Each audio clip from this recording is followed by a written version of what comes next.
Friends, this is Musharraf Ali and today I am going to teach you the use of able to.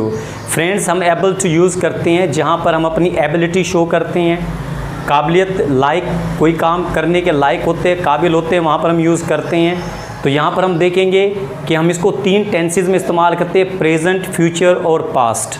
तो यहाँ पर हम present में इस्तेमाल कर रहे हैं। मैंने आपके सामने पूरा फार्मूला लिख दिया है। I am able to, he, she, it, name singular is able to, we, you, they and plural are able to। कोई काम करने के लायक हैं या काबिल हैं या कर पाते हैं।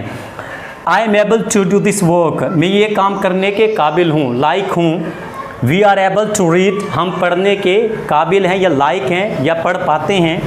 You are able to learn, तुम सीखने के काबिल हो। They are able to walk, वो चलने के लायक हैं, काबिल हैं। He is able to drive a car, वो कार चलाने के लायक है या काबिल है।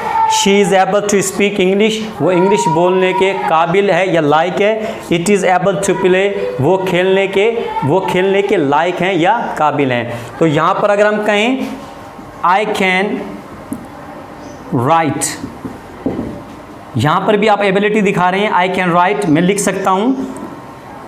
I am able to write, तो यहाँ पर हम able to और can दोनों एबिलिटी के लिए यूज़ कर रहे हैं कि मैं लिख सकता हूँ। अगर आप ऐसे कहते हैं I am able to, I can, दोनों इक्वल हैं। अगर आप कहते हैं she is able to read, अगर आप कहते हैं she can read, तो आप कह सकते हैं। तो नेगेटिव जुमला जब हम बनाएंगे तो नॉट का इस्तेमाल करेंगे। सवालिया जुमला जब बनाएंगे तो जो हेल्पिंग वर्ब इस्तेमाल हो रहा है प्रेजेंट में इज़, एम, आर, वो सब्जेक्ट से पहले रखेंगे। आप देखेंगे यहाँ पर एक एग्जांपल नेगेटिव और इंट्रोगेटिव सेंटेंस की मैं आपको बता रहा हूँ। यहाँ देखेंगे हम I am not able to read, she is not able to read. ये मैं नेगेटिव सेंटेंस बता रहा हूँ, नेगेटिव। सवालिया में अगर हम कहते हैं are you able to come on Sunday, तो यहाँ पर हम यूज़ करेंगे। अगर मैं कहूँ can you come on Sunday, तो यहाँ पर हमारा यूज़ जो है वो आर यू एबल टू या आप कह सकते हैं कैन, तो ये दोनों इक्वल हैं। नेगेटिव में हम जो नेगेटिव लगाएंगे उसमें नेगेटिव जुमले में हम नॉट लगाएंगे और सवालिया जुमले में हम जो है हेल्पिंग वर्ब को इज, एम, आर से पहले रखेंगे।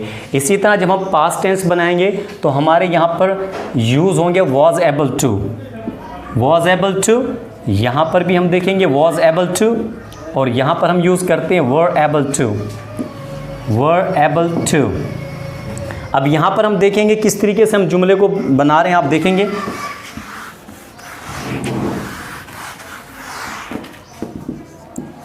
आई was able to teach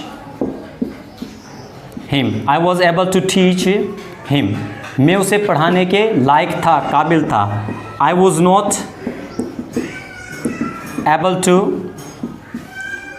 teach him, was I able to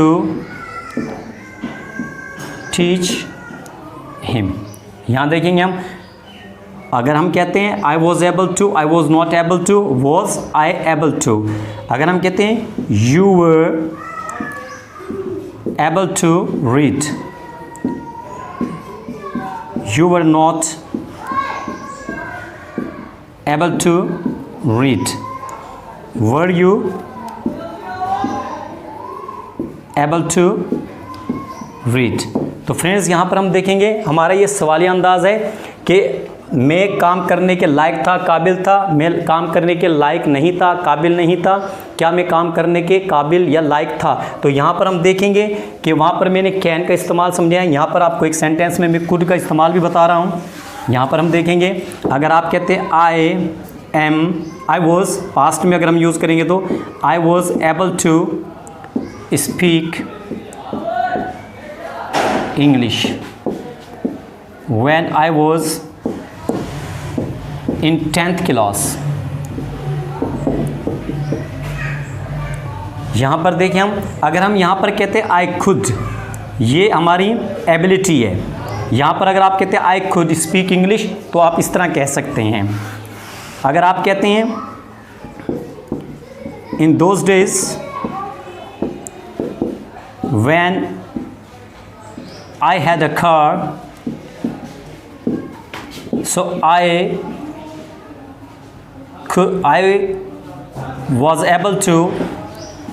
I was able to travel very easily। अगर आप यहाँ पर was able to, अगर यहाँ पर हम कहते हैं was able to, अगर आप कहते हैं could, तो आप ये इस्तेमाल कर सकते हैं। In those days when I had car, जब मेरे पास कार थी तो मैं आसानी से सफ़र करने के लायक था या काबिल था। तो अगर आप was able to यूज़ करें, could यूज़ करें, आपकी विश है, यहाँ पर यूज़ कर सकते हैं। अगर आप कहते हैं the children were able to swim across the river, अगर आप कहते हैं the children were able to की जगह पे अगर आप कहते हैं खुद, आप यूज़ कर सकते हैं the children could swim across the river. अगर आप कहते हैं, एक एग्जांपल और मैं समझाता हूँ, my daughter was able to walk when she was 6 years old. तो फ्रेंड्स यहाँ पर आप यूज़ कर सकते हैं खुद, यहाँ पर आप यूज़ कर सकते हैं खुद आप। तो ये हमारा पास्ट टेंस है जहाँ पर हम यूज़ करते हैं खुद का इस्तेमाल was able to, were able to, तो ये हम पास्ट टेंस में यूज़ करते हैं। फ्रेंड्स यहाँ पर हम देखेंगे कि able to को हम फ्यूचर टेंस में कैसे यूज़ करते हैं। हम कर पाएंगे, कर सकेंगे। आई, ही, शीट, नेम और we, you, they and singular या प्लूरल सबके साथ विल बी एबल टू लगाएंगे हम, मैंने कर पाएंगे। I will be able to learn, मैं सीख पाऊँगा, सीख सकूँगा। She will be able to learn, वो सीख पाएगी। He will be able to speak, वो बोल पाएगा, वो बोल सकेगा। यू विल नॉट बी, अगर हम नेगेटिव बनाएंगे तो आपके सामने मैंने सेंटेंस लिखा है कि विल और बी के दरमियान में नॉट यूज़ करेंगे। You will not be able to read.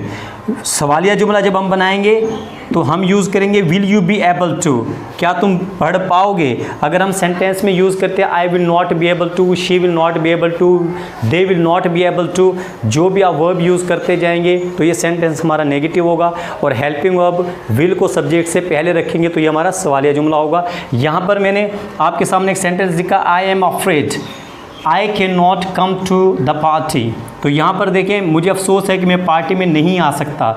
अगर आप कहते हैं I am afraid I will not be able to